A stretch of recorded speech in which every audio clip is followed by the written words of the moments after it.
habang buhay sa puso't isipan mo. Sino ba ako para mapansin mo?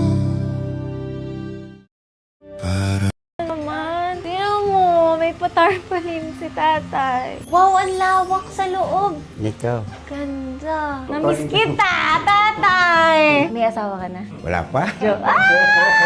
Jowan. Wala rin. Busy ka lang dito? Oo, may sila. Dito, kwarto. Wow. Wow, may view pa siya. Ay, taray. Ikaw gumawa nito? Hindi, tumutulong din ako paggawa. Yes, Siyempre. nakita ko yun. Ito na yung iyong kusina. Ito, ano to? Kwarto rin. Ay, bongga. Oo. Wow. Opa. Kalot ka na. Sobra. Dito naman tayo sa mga binili ni sister na mga hayop.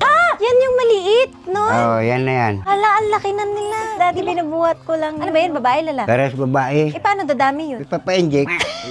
Inject na lang. Dagdagan na lang natin ng mga lalaki. Ayun, pwede. Ayan. Ay, wow! May dog! Yan yung favorite ko ng bata. Ang dami!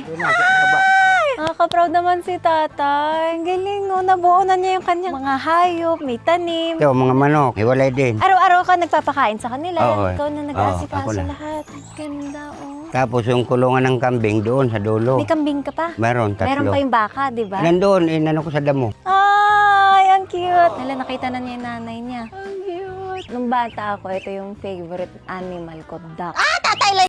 Ito, nahihimik na siya.